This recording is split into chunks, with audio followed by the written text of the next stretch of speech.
Welcome everyone. So, firstly, I would like to thank the anchor for such a warm, wonderful intro. It just means a lot. And yeah, so today I know I have a discourse on the Dashratas, but I would like to start by speaking on a topic that is very close to my heart, and that's Indian culture. So I'm just going to begin with a shloka. Everyone can repeat after me. Om Shri Om Shri Paramatmani Namaha. Paramatmani Yes, so let's begin.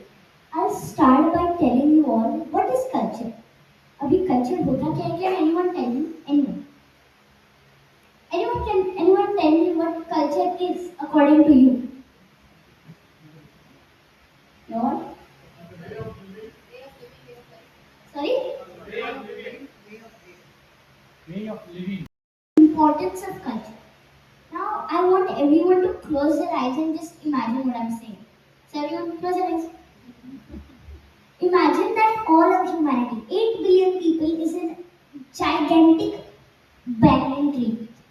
And the roots are culture. Like, for example, the way we pray to gods.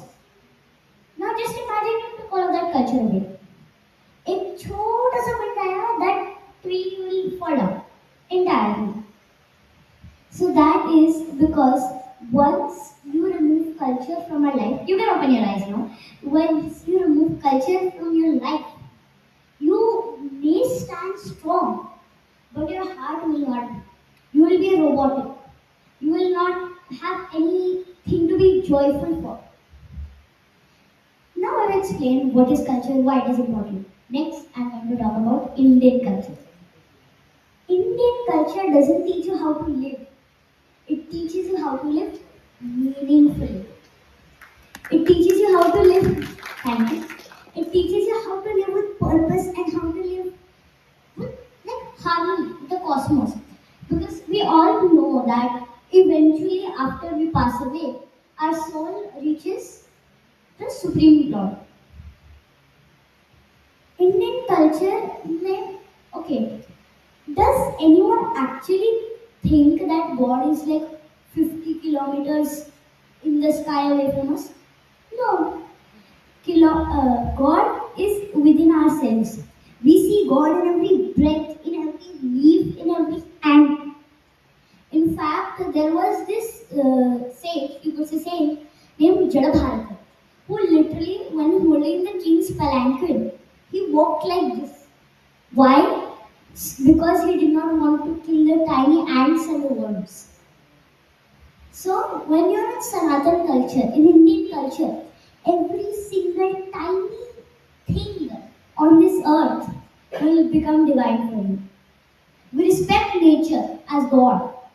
Because we don't just say the river Ganges.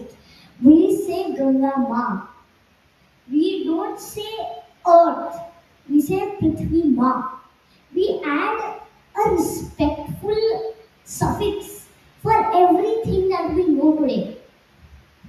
Okay, I know I'm annoying you a lot, but can you just close your eyes again and just imagine what I'm saying? So imagine you just time traveled 5,000 to 6,000 years behind. You're walking on the streets of Harappa. You see there are busy markets, people are buying things, etc. etc. What was the main thing during Harappa? How advanced it was. They had homes in the same brick ratio via which we make buildings today. That is 1 by 2 by 4. They had weight measures like you might say that this is from our time only, we don't need to go back. And most importantly, you cannot forget their drainage systems. Their drainage systems were more advanced than any drainage system today also. Now, I want you to imagine you're in the Vedic age, where rishis are sitting and they're praying and their hearts are open to the universe. You see little kids are playing around, cows are roaming on the streets, normal. Now, what was the peak during this point? It was the advantage of our mindset being built little by little by little. Everything that we think of today, karma, dharma, jnana, bhakti, these terms were all made during this time. Empires, humongous empires, Mauryas, Cholas, Guptas, all of these rose during this time. Some more examples are like Pandyas, Chalukyas, Pallavas, all these rose. Why? Because our power was so great we could last in any form. The Cholas took our country and our culture all the way to Indonesia. The Guptas were literally called the golden period. Why? Because we had people like Kalidasa, Aryabhatta, we had Chanakya, Kautilya Chanakya, who wrote Arthashastra that is used for politics even today. So all of this is because our culture is great. One more thing, can anyone name any university that is there today? Yes, Nalanda I am going to talk about. So Nalanda and Takshashila were the hugest universities during that period. Like people from Greece, from China, from all over the world came to study here. It was sort of like that trend, you could say. It was a trend to come there and learn. Nalanda alone had 10,000 students and 2,000 teachers. उससे भी ज़्यादा actually. Now all of this is great. But in the Bhagavad Gita also Sri Krishna says that यदा यदा हि धर्मस्य ग्लानिर्भवति भारत अभ्युत्थानं धर्मस्य तदात्मानं सृजाम्यहम् परित्राणाय साधूनां विनाशाय च दुष्कृतां धर्म संस्थापनार्थाय संभवामि युगे युगे. Okay, what does this teach us? That God is not fictional. Some people today believe that all of our scriptures, Ramayana, Mahabharata, Bhagavad Gita, are all fake, fictional. In fact, the Britishers used to believe कि कभी हुआ ही नहीं, this never happened. We just made it up because we didn't have anything to do, and so we just made it up. That's not true. Ramayana is the story of a historical prince, Sri Rama. In fact, today the chant Sri Rama, Jai Rama still brings courage and calm to people around. Mahabharata is not some fictional word that we created because we didn't have anything to do. It was a war which had politics, family, anger, betrayal, everything put together in a humongous book, you could say. Bhagavad Gita is not fictional because I just told you the shloka yada yada yadharmasya. It literally translates to I will come in every yuga. I will come in every yuga whenever dharma is falling and when adharma is rising. I will come. I will. Then in the second shloka, paritranaya sadhuna vinashaya cha dushkritam dharma sansthapanarthaya sambhavami yuge yuge. Paritranaya sadhana, to bless and reward the good. Vinashaya cha dushkritam, to kill the wicked.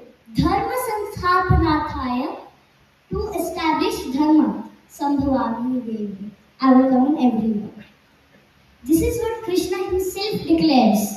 I'm not saying कि मैं ये बोल रही हूँ. I'm not faking it. I'm not faking it. It's in the Gita. You can go read it yourself if you don't believe me. Now, I just glorified all our culture. I told you how great it was. In fact, all of the things you use today, computers, phones, cameras, came because of us. Because we gave zero to the people. Otherwise, ये कुछ नहीं चलता. Nothing would work right now. But in the Gita, Shri Krishna also tells us that happiness and sadness are all temporary. And that is why we started getting destroyed little by little, literally. In the 3rd to 5th century, I'm not sure what date, the white Huns, which were sort of like Middle Eastern people, came to India.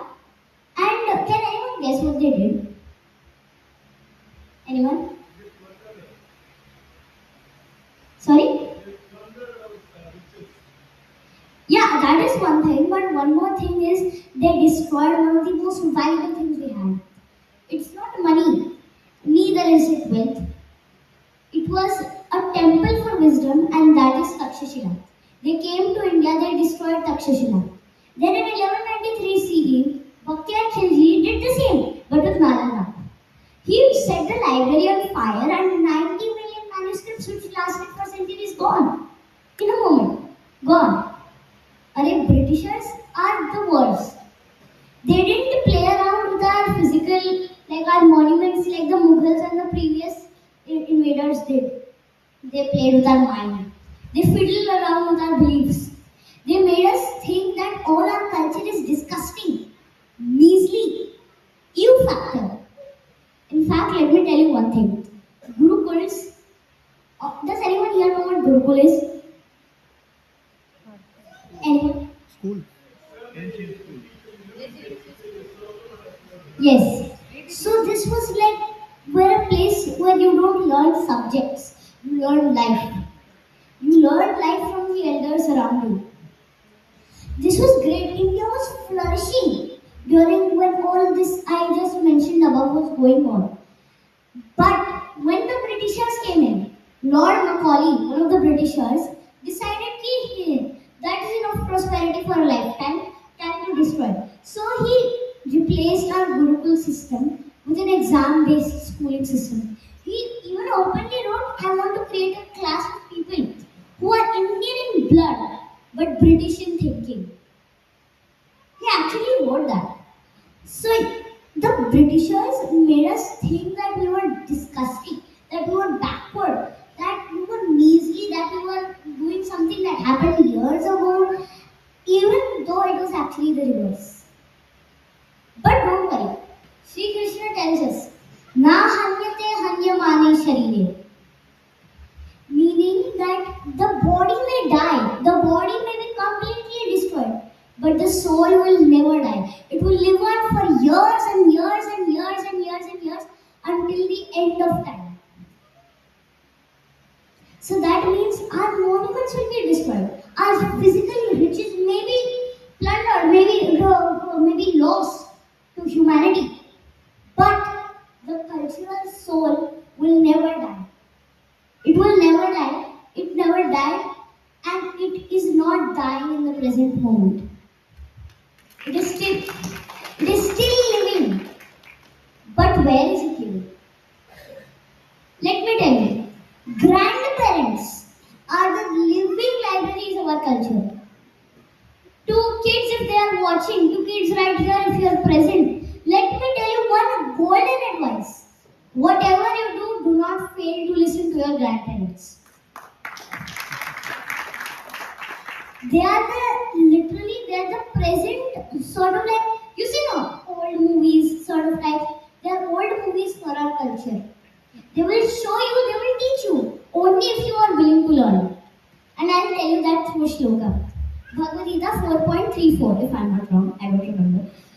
It is, Tatvidhi pranipatena pariprasena sevaya upadekshanti te jnanam jnaninas tattva darshanam. Meaning, serve and learn from the wise with humility and a desire to serve. They will teach you true knowledge because they have seen the truth. And what is the essence of the shloka? Vriddha sevaya. Serve and learn from the wise and elderly. But it's not only the kids and the grandparents and the parents who have to work hard. It is also schools who have to work hard. I feel that schools, if any school is watching right now, please take down notes because this is what I feel every school should do to protect our culture. Firstly, teach Sanskrit. This is the most important. Every school should have this. You won't get anything from learning French and German. It is perfectly fine to learn French and German. It's perfectly fine. Your choice. Instead of judo and karate, teach our Paridhi, which is the mother of all martial arts. In fact, there is a story about how Kalaripayattu direct was made Kung Fu. No messing around, nothing. From Kalaripayattu transition to Kung Fu. That's it. Then they should teach our dance forms. Like I'm a Bharatanatyam dancer. I'm learning right now. So they should teach Bharatanatyam, Kuchipudi, Mohiniyattam, all our Indian classical forms were literally like the people came to temple musicians to perform, and there were huge crowds watching. It is not some small thing. Then they should teach, most importantly, I didn't mention it, they should teach our scriptures. That is the one thing that talks all of us. If you learn the scriptures, you learn everything. That's it. Nothing else needed. Now my rambling is coming to an end.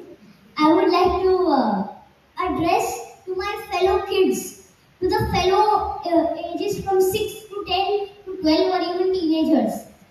I would like to tell you few golden advices other than listening to your grandparents that you have to follow whatever you do. Number one, never forget what your culture has given to the world. Like I mentioned, India, Aryabhatta, and all these people have given zero to the world. You know, there's this pattern without which a computer cannot be made. And in them, it's used one and guess what? Zero. So without zero, there would literally be no functioning technology right now. Then people wash their hair with shampoo. Where did that come from? India. People drink medicine, Ayurvedic medicine. Where did that come from? India. People wear buttons. Where did that come from? Also India.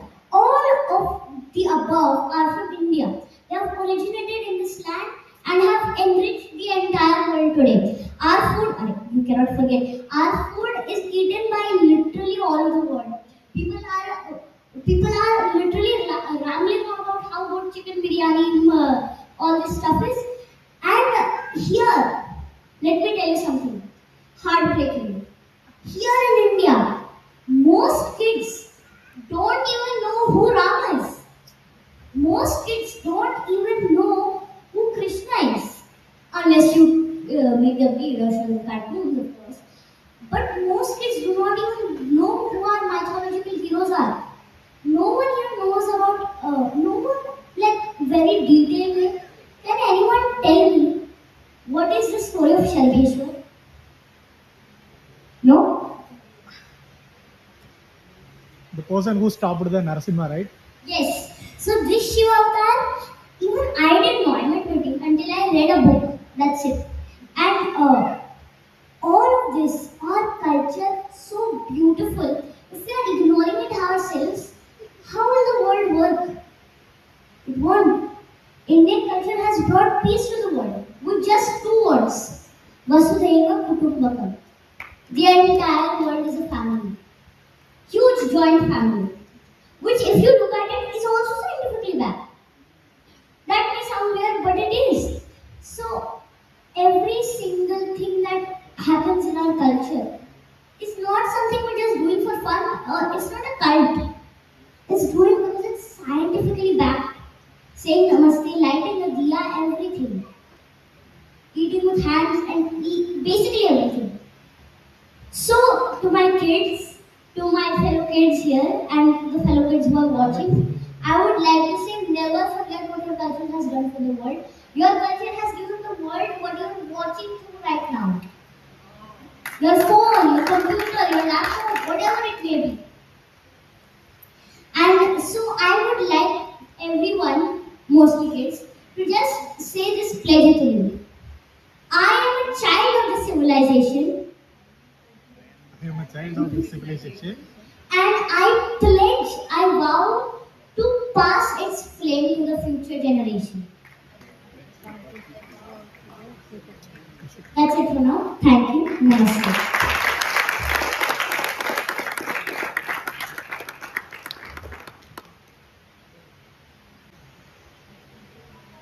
So, what is your name?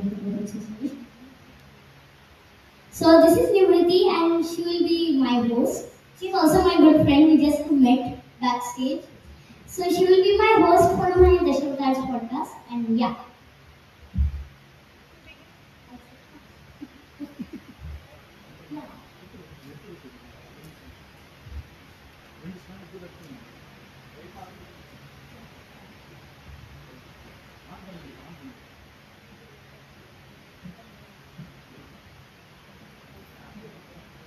Put it begin simply. What does the word Dasavatar mean? Why did Vishnu take 10 different forms? So, firstly, I would like to explain. I know I've been talking for very long, but I would like to explain what is avatar. Avatar in the word avatar literally means one who descends. So it means that a god has taken an avatar to put dharma on earth. And Vishnu avatars are broadly divided into six categories: Purusha avatars, Guna avatars, Leela avatars, Yuga avatars, Manvantara avatars, and Shaktavesha avatars. Purusha avatars are the creators of the universe, you could say. There are three. One is Mahavishnu, from whose breathing cycle universes are formed. Second is Garbhodakasai Vishnu, the one जिन जो Garbhodaka ocean में रहते हैं वो lives in the causal ocean. And the third one is Kshirodakasai Vishnu, the one who lives in Kshirosagar or the ocean of milk. Second category is Guna avatars. They also have three gods which are very famously known: Brahma, Vishnu, and Shiva. Brahma, Rajas, creation; Vishnu, Sattva, preservation; and Shiva, Tamas. I'm coming to the statement. Tamas, destruction. So Tamas, just because I gave Shiva Tamas, or Shiva is known as Tamas in Guna avatars, doesn't mean he's actually controlled by that Guna. It is just that he's the controller of the Guna. Let's just say that they are the controller of these Gunas. And yes, in Vaishnava text, it is said that all gods are avatars of Vishnu. All came from Vishnu. Next are Leela avatars, in which all your Dash avatars, Matsya, Kurma, Varaha, Narasimha. I don't need to explain because they just perform Leelas. That's it. Yuga avatars, here's the interesting part. Yuga avatars are the ones that take birth every Yuga. And if you don't believe me, there has been a Yuga avatar in Kali. I'm pretty sure most of you don't even believe me right here. But his name is Sri Chaitanya Mahaprabhu. And I'll also come to him later. He is the first avatar in Kali. Let's just say that. And other Yuga avatars are like Rama, Krishna, Narasimha, etc. Manvantara avatars. Manvantara avatars are the avatars that help each Manu. For those of you who don't know, many Mahayugas are the day and night of Brahma. And that is known as Kalpa. Now, this Kalpa is divided into 14 parts, each controlled by a Manu. And each controlled by a Manu, and each Manu gets a guide to help him. And the most famous Manu and his guide are Matsya and Vaivasvata Manu. So, yes, Matsya avatar is a Manvantara avatar and Leela avatar. Avatars can be in multiple categories. Last category, sixth category, is Shaktavesha avatars. Which are the avatars? Okay, wait. Has everyone seen Kantara? You know how in Kantara the Panjuli and Mulika possess that person? Similar. So it's just that these people are empowered to do like Hari Bhakti, to preach Hari Bhakti. Like Sri Chaitanya Mahaprabhu, King Prithu, Vedas, Narad, etc. All these people are Shaktavesha avatars. So, just to clarify, there are not just 10 avatars. There are over a billion avatars of Lord Vishnu. It is famously known as Dashavatars or 10 avatars because Jayadeva Goswami wrote a bhajan or a song that was about Dashavatars. Clarify.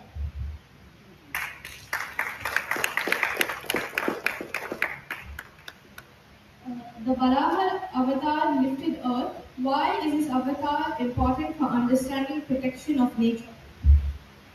See, before I continue, one more question. Has everyone seen Mahavatar Narasimha? You have, right? So, here the Hiranyaksh, he takes Earth and literally like kidnaps her in the Garbhodaka ocean, causal ocean. Now, if you do this, there will literally be no vegetation ever. Like we wouldn't eat, for my fellow vegetarians, you wouldn't get to eat anything. Actually, for every human being on this earth, you won't be able to eat anything because there's nothing for other animals and people to eat. What will you eat? Exactly. So protection of nature is done because Varahadev lifts Bhudevi up and he lets her continue as a normal form. Also, one more interesting thing. People used to say, Britishers used to say, that the discovery that Earth is round has only been done a few centuries ago. That's not true. You have thousands of years old temples that show Varahadev lifting up Earth. What shape is the Earth? Spherical. That shows that people knew back then that there were 9 planets, that Earth was spherical, that Earth wasn't chapta, the Earth wasn't a chapati. The people back then knew that. Just clarifying for those of you who still thought that Britishers made the discovery that Earth is round.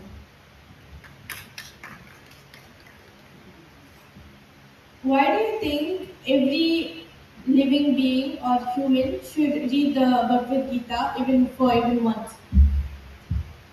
Because the Bhagavad Gita, I'm going to say this again, I've said this, every page, other than the people who are asking the questions, every page will have any answer. Like if you want to know, like, oh my god, I'm stuck, I cannot work properly. Open Karma Yoga, just read. Nothing harm, no harm done. And I'm telling you this, that Bhagavad Gita, when I read for the first time, people don't believe, I couldn't even understand a single word. I was just reading for like the Sanskrit shloka. In fact, until very recently, I didn't even start reading the shlokas. I used to just read the English translation and move on. But yeah, Bhagavad Gita teaches you the way of life, like culture does. So yeah. Rama followed Dharma even when it was difficult. Why is choosing the right path often hard? Because Dharma, okay, I'm just going to tell you all this. I said this sentence like 50 times already. So, Dharma and Karma में फर्क क्या है? What is the difference? Let me just tell you. Karma is action and Dharma is right action. One more difference. So, Dharma should be followed because not just for in heaven, because Dharma and doing Dharma makes one happy at heart.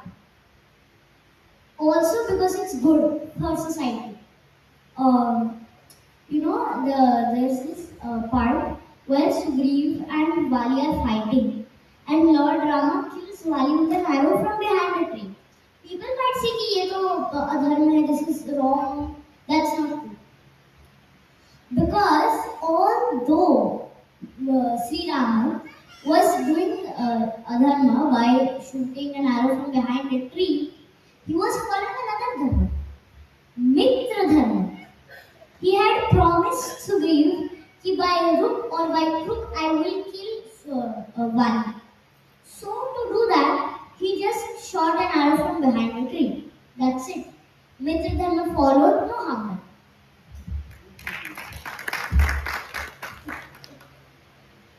Kalki Avatar is yet to come. Why do you think Hinduism talks about it so clearly about the future?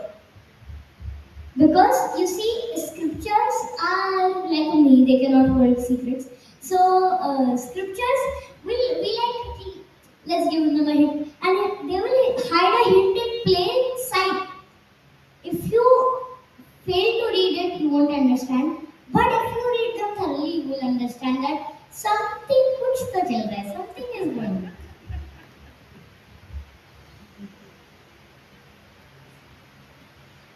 If an avatar of Vishnu was born in 2026, what do you think his or her lifestyle would be like? I very pray that it would be only and only Krishna who is born in 2026. Because we all love that kind, like Krishna, even when you're reading and you can't see, like I don't read at all. You can ask my my father, he's right there. I do not read books with images. And still, I love reading a lot. Why? Because when I'm reading, I get to picture my Lord in my head. And Krishna is the one to be born, and I think his lifestyle will be sort of like a guru from birth, from the womb actually. Prahlada was just his child. Why do you think devotion is as stronger as fear in his story? I think it. Prahlada is just his child. So Prahlada was devotion to. This is my favorite topic. So like when you surrender yourself, like I'll tell you one more story other than this one. There was this elephant who was a Vishnu devotee. You might find this funny, like today elephants are bowing up. No, fun fact. I know this is very off topic, but in Ayodhya, my chachi had traveled to Ayodhya. He told me monkeys are bowing down to the idol. So that elephant, his name was Gajendra. So he was like a big Vishnu devotee. One day when he was bathing, a crocodile came and bit him on the leg, and it wasn't letting go. So for thousands of many years, he was struggling. Finally, he was like, I surrender before your will, Narayana, and he picked up a lotus as offering to God. Immediately, without wasting a moment, Vishnu got up from Vaikuntha and reached there, and he freed his devotee. And I don't think I need any explanation other than this to show that devotion is way stronger than strength and fear combined.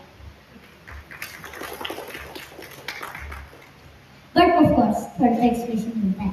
So like,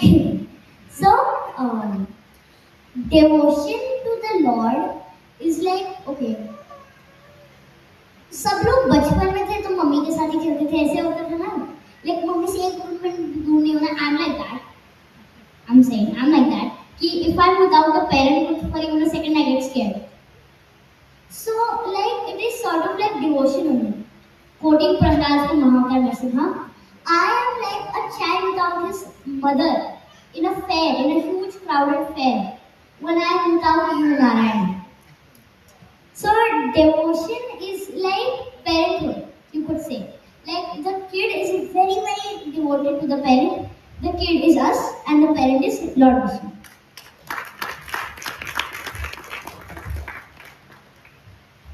For anyone who wants to get into this after this, what are a few books that you would recommend for the start? Okay, this might sound funny, even for adults, even for like grandparents who haven't started reading yet. I'm saying this: read kids' books first. Most helpful. Okay, at first you will be like, kids' books? Yes, I know that sounds ludicrous, but I'm telling you, if you start the kids' book and then you go to a basic version and then you go to the advanced version, like it gets super easy for you to learn. Because you're like, okay, that happened. So, when I read Mahabharata for the first time, there were a lot of myths in the kids' version. Like Draupadi saying, I'll wash my hair with Dushasana's blood, even though that never happened in the real Mahabharata. Abhimanyu learning Chakravyuh in the room, that also never happened in the world, in the real world. And you know how many people portray Shakuni as Lavla or limping? That's also not true. Because all of these myths, you read them at first, this is what happened with me. But when you meet with people who like actually know what is going on in the real story, and when you read the real deal, you understand that those myths automatically get broken. I used to believe, okay, this might sound weird, but I used to believe that Sita Ma was the best. I mean, I love her a lot still also, and I love all of the characters by now. But I used to be like a bit more turned towards Sita Ma than the rest of the people. So then I met with Amiga ji, and I met with Amiga ji, and मैंने एक podcast किया. I literally did only one podcast and all my doubts with you. Again, she's not that way, but she's like learn from the people who are wise. That is what I will say. I also learned from Gaurav Das Prabhuji. I have his number, and like I learn from him like on a daily basis whenever I have a doubt, and I'll be like, can you help me with this? Can you help me with this? And like in fact, he's the one who taught me that broad six avatars thing. I'm just quoting him here. So yeah.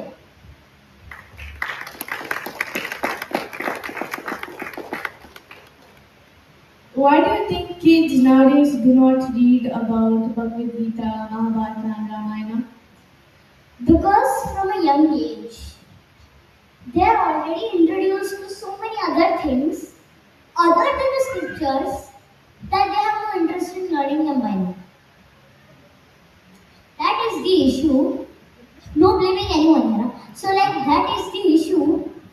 But what we can do is if they're still toddlers, then we can introduce them to Little Krishna.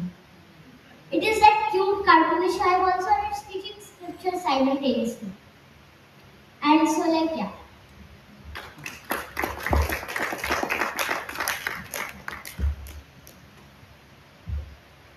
If a Vishnu avatar was alive today, what would you think his main thing to rectify is?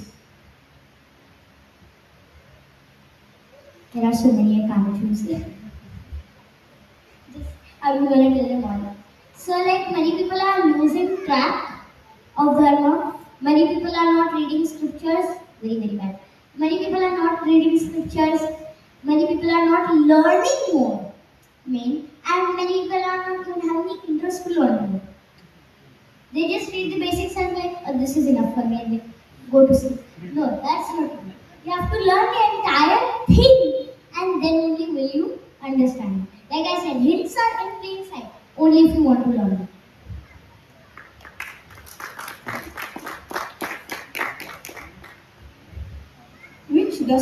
Which Dashavata do you think children today understand the least, and how can we get it better? Kurma. Because I feel that Kurma Avatar has so many like things to offer. Because if you don't know the story that when Samudra, like when we actually do like churning, there is a pot, uske upar there is a stick and then we rotate it. But there was no pot huge enough to keep it under a mountain. So Lord Vishnu took the avatar Kurma. And he became like as silently he just went and like took the mountain on his back. In fact, I read a version where it said like Kurma ke alawa, there were three other Vishnus. Not the avatars I'll come to later. But like there were three other Vishnus, Kurma, Vishnu. So he's like Niche Kurma, he'll be on top of the mountain to create balance and then he'll be helping both the sides to pull.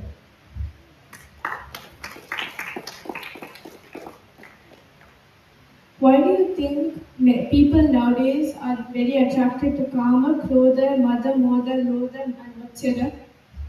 Because unless you're learning, you become very attracted to materialistic things. And by very, I mean like a magnetic force sort of thing.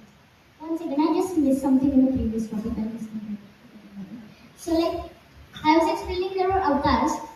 So like, there are three other avatars. Two more, sorry. Mohini and Dhanvantri. Dhanvantri came out of the ocean and Mohini was there to distribute the Amrit. And then later, when a demon drank Amrit, Vishnu turned back into his normal form and killed that demon, tried to. But that demon had drank the immortality thingy and he turned into what we today know as Rahu and Ketu. So 3-4 Vishnus in the same story, exciting.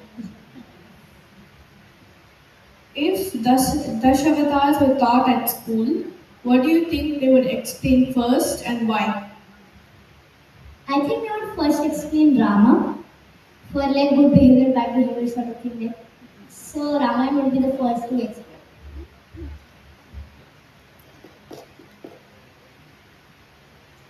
Vamana avatar was small in size. How can something tiny be powerful than something huge?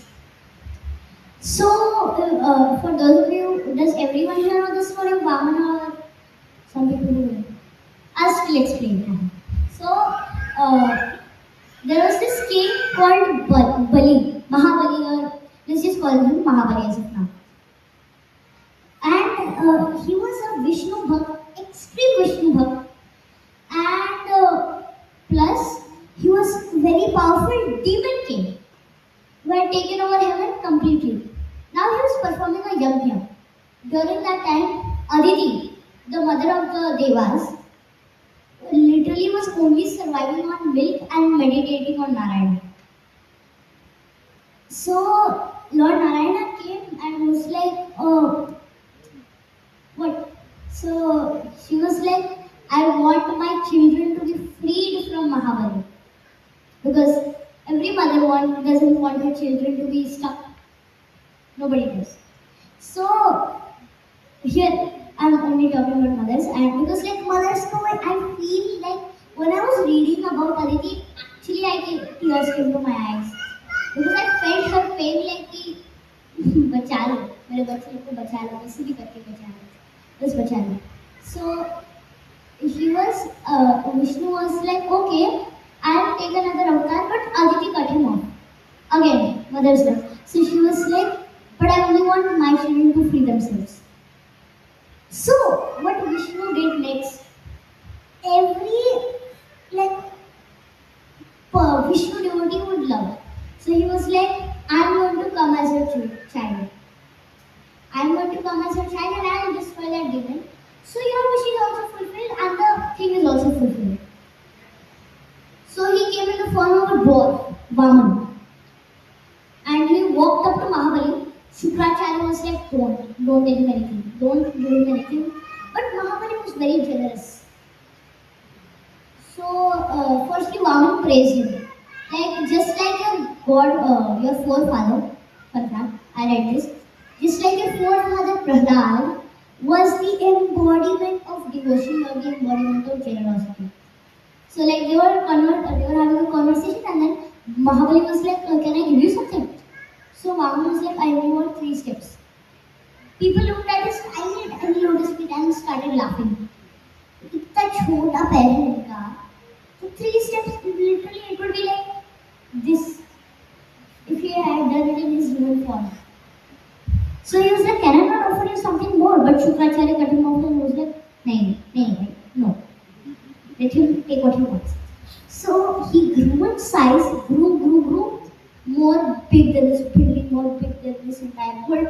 And then he stepped 1 foot on heaven. Now Brahma was thrilled. So he washed it with water from his kamandal, and that water is said to be Ganga. 2 in 1. So then he came on earth, and then finally he asked him, where do I keep my 3rd step? Mahabali by this time was overwhelmed with joy that Vishnu had himself has come. So he just said, keep your foot on my head. What happened next shocked all the demons and people around. He literally crushed him with his foot. But wait, when he lifted his foot, no blood, flesh or bones were sticking to it. Only dirt. Because Vaman had not killed Mahabali. He had pushed him down all the way to Sutanda. He became the king of that lord, but Mahabali was like, my lord, I want to visit my people. So Vaman did, he was like, once in a year, for 10 days time period, you will come back up to your kingdom and you can meet your people. That 10 days period is known as OMR. And from this story, we can learn no matter how tiny in size, sort of like छोटा packet बड़ा नहीं होता. If you could summon any character from the Mahabharata except Krishna, what would you ask them, and why would you ask that question? I would summon Draupadi. And the only question I would ask her is, how did you feel during the kill? Not because I don't know what she felt, but because I want to know exactly what she felt. Some books portray that emotion very wrongly. Some books portray it as revenge, like I'm angry. Some books portray it as very sad, like crying. I want to know the exact emotion she was feeling. Hurt, betrayed, whatever it may be, I want to know from her.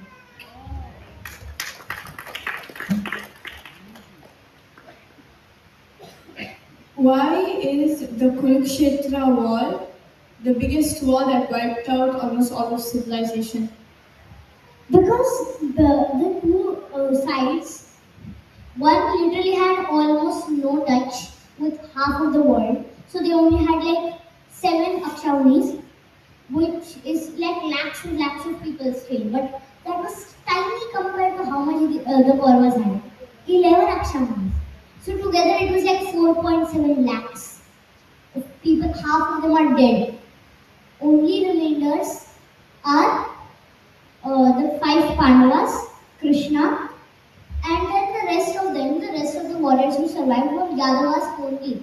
And that too, they also got wiped out. When the war between the Yadavas came, half of civilization wiped out. And because one more reason is, during the war, the entire second generation of the Pandavas killed. Ghatotkacha, Abhimanyu, and then the Upa-Pandavas, who were the sons of Draupadi, were burnt. So all of, like, also the Kauravas had so many allies that, and all of them, no one survived except for Kritavarma, Kripacharya, sorry, I forgot, Kripacharya, and Ashwatthama. These 3 people survived. No one else from the entire war, entire Kaurava side. Kritavarma was later killed in the Yadava war. Kripacharya and Ashwatthama Chiranjeevis. So no one survived. You could just say. That was also because of greed. Greed for the throne. Why do you think people underrate few characters such as Draupadi and more? And do you know about their actual story and not what's portrayed in like movies or books? One extremely underrated character is Dushala. She is the 101st child of Gandhari and Dhritarashtra. So Dushala was the sister of all the Kauravas. Okay? And the loss she had, almost no one could compare to that loss. How? She lost her brothers, she lost her husband, she had a son. She had a son. So like she lost all of her male family. The only people she was left with were her parents. That too, yeah, and grandchildren. Her grandchildren, her nephews. That was Parikshit. Great nephew. That was Parikshit, and that's it. No one else. Her cousins, they were obviously very sorry for what they did. But yeah, Dushala is very underrated. Actually, I've never actually seen Dushala in any serial I've seen. Whether it's Suryaputra Karna or like Mahabharata, any serial actually. I've never seen Dushala in it. Never. If you could ask Yudhishthira one question, what would it be? Again, how did it feel question? So, how did it feel when you literally had to fight your own blood with no fault of yours? That would be my question to Yudhishthir. Also, I would tell him something I don't think anyone ever told him in his life. You are great for following Dharma. Motivational speaker. Krishna didn't always fight with weapons. How is wisdom shown as a form of power in the Mahabharata? Very obvious. 2 words. Bhagavad Gita.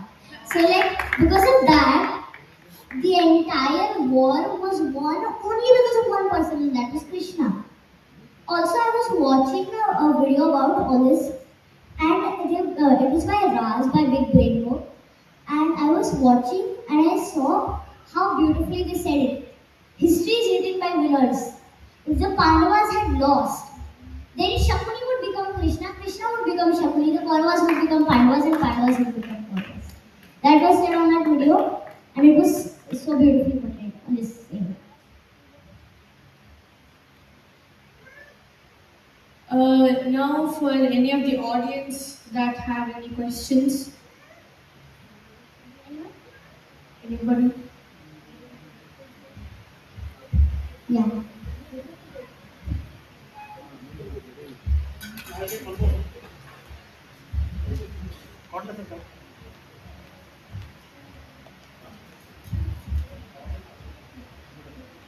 Namaskaram, Paridhi. Namaskar. I don't have a question, I just have a reaction and emotion after seeing you. I am so full of emotion after seeing you because my daughters here, Radha and Riya, they will watch you and follow you. Thank you a lot. Thank you. And I am actually speaking on behalf of entire Bharat. You know, there is a rise in dharmic consciousness and we all feel it now. And I pray and hope when children of this land see you, they will not move out of this land. They will make India Thank great. you. Thank you. Thank you, and thank you for gracing Chennai during Margazhi. And I think as Chennai, we're truly blessed that we have a season for awakening our culture. Thank you, and we hope to see you during every Margazhi. Thank you. Actually, fun fact for all of you. My birth month is Margazhi. Oh, January 2nd, I'm born. And in the Bhagavad Gita, this will elevate the entire month even more. Sri Krishna says, Masana Margashirshoham. Among months, I am Margashir. So that just elevated the month for me and probably for all of you. thank you. Namaskaram to you. Namaskar. And I'd like to bow down to your father here and we pray and hope that you continue this divine journey. We will continue to watch you as your close relatives future. Thank you. Thank you.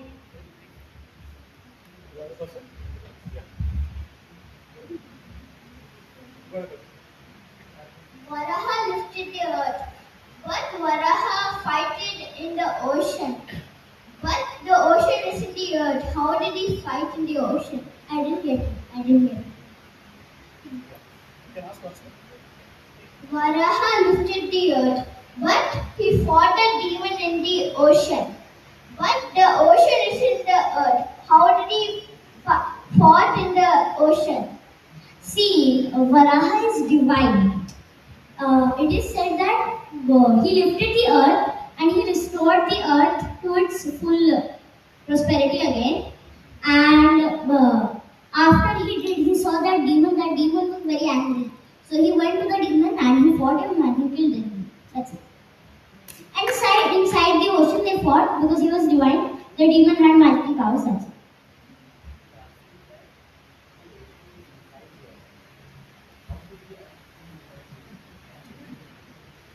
Yes. That ocean is different because there are 5 oceans on this earth: Pacific, Atlantic, Southern, and so going.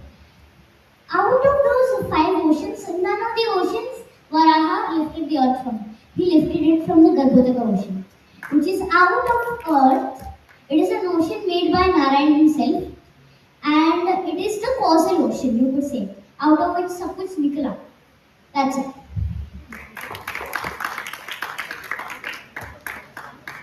Yeah, any more questions?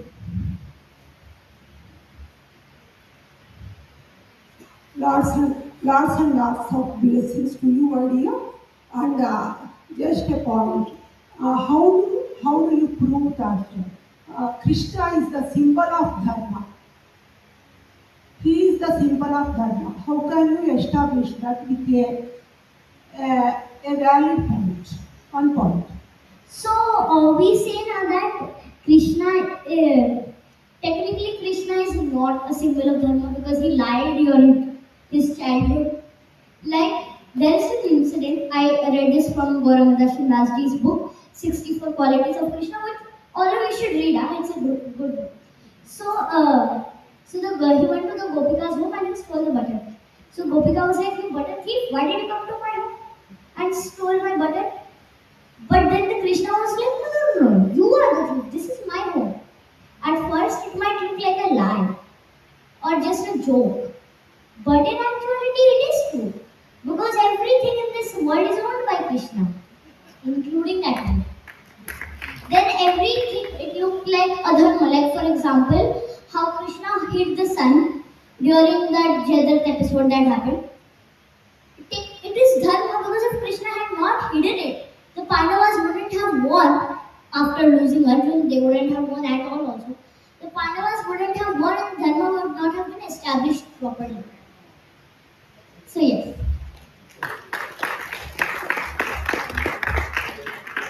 Yeah.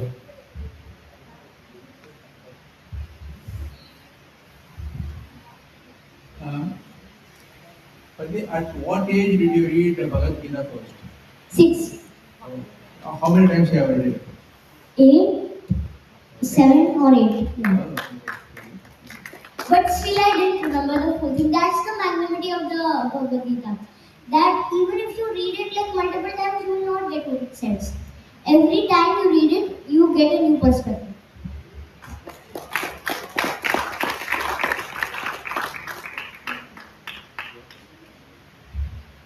I have seen your many of your podcasts, so it will be like 1 hour each and everything without making speed of 1.5 hours video. Okay. So even though I have 1 hour, so you have mentioned in all of your podcasts that Krishna showed his original form only to Arjuna because of they were Narayan. So what is Narayan? Narayan are 2 more of Vishnu avatars, but there are so many. So there are 2 more of Vishnu avatars, who is Nar, like Arjun, and Narayan, that is Krishna. Also, I was actually wrong when I said that. He actually showed that form. I am not sure of this. I'm just assuming this happened because the Bhagavad Gita wasn't just heard by Arjun. It was heard by Sanjay and it was heard by Hanuman. Because Hanuman was on the flag of Arjun. That is why Arjun is also known as Kapidhwaj. Okay. And Sanjay had divine vision. So he could literally see what was going on in the Bhagavad Gita. And he says, every time I hear about this, I want to hear it again and again and again. So I'm just assuming that they also saw the Vishwa Guru. If they didn't, that's my explanation. Yeah, any more questions?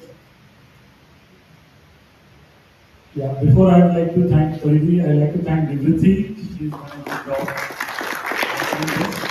Thank you very much, Paridhi. This was a very enlightening session. No, actually, thank you for inviting me. Yeah, and I hope to invite you every Monday. We'd like to make it an annual affair out here. So, thank you very much. Thank you.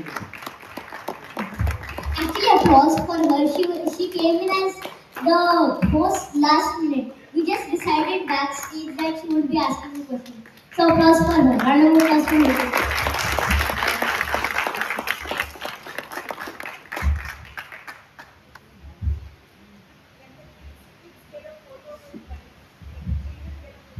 Yeah, I think we can. So by the time we set up the stage for Rakesh Chalaseri, you can maybe have a small interaction. You want to come down?